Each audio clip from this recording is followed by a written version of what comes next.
अगर सच बोलना जुर्म बन जाए तो फिर खामोशी किसका साथ देती है? 80 का ट्रेलर इसी सवाल से आपको पकड़ता है और फिर एक के बाद एक ऐसे सवाल उठाता है जिनके जवाब आसान नहीं पर ज़रूरी है। क्या जस्टिस सबके लिए बराबर होता है? ट्रेलर का जवाब सीधा है, नहीं। और ये बात तापसी पन्नू अपनी आंखों से कह देती है। एक लॉयर के किरदार में उनकी बॉडी लैंग्वेज एक जंग लड़ने वाली औरत की है।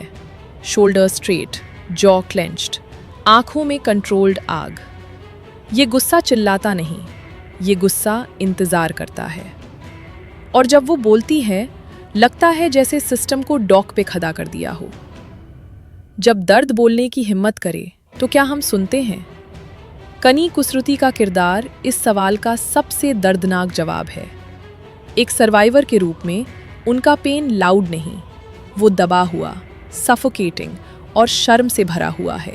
उनके कांपते हाथ, उनकी झुकी हुई नज़र और वो पॉजेज, जैसे हर फ्रेम कह रहा हो, मैंने चीखना बंद कर दिया क्योंकि कोई सुनता ही नहीं। सिस्टम गलत हो तो गुस्सा गलत कैसे हो सकता है?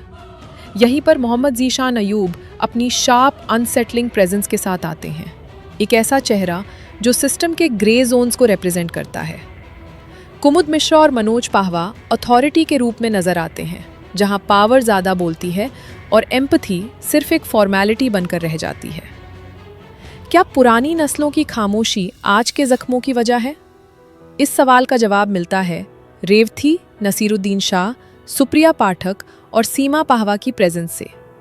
उनके शॉर्ट मोमेंट्स भी काफ़ी हैं ये समझाने के लिए कि ये कहानी सिर्फ एक केस की नहीं, ये सालों से दबाई गई सच्चाइयों की कहानी है। बैकग्राउंड स्कोर आपको ऊपर नहीं उठाता, वो आप पर बोझ डालता है। ट्रेलर का एंड आपको एक्साइट नहीं करता। यहीं पर मैं आपसे एक सीधा सवाल पूछना चाहती हूँ। क्या आप सिर्फ एक ट्रेलर देख रहे हैं या फिर एक सिस्टम का सच जो हमें अनकंफर्टेबल कर रहा है? मैं हूँ रितिका और आप देख रहे हैं शोशा फिल्मी टॉक। 80 का ट्रेलर एंटरटेनमेंट नहीं, ये एक कॉन्फ्रंटेशन है। वो आपको सोचने पर मजबूर करता है। अगर ये सब गलत है तो हम इतने अरसे से चुप क्यों हैं? फाइनल वर्डिक्ट, 80 एक फिल्म नहीं लगती, ये एक इमोशनल इंटेरोगेशन लगती है। ये कंफर्ट देने नहीं आई, ये सवाल छोड़कर जाने आई है और उनके जवाब आपको खुद ढूंढने होंगे। 80 doesn't want your applause, it wants your conscience.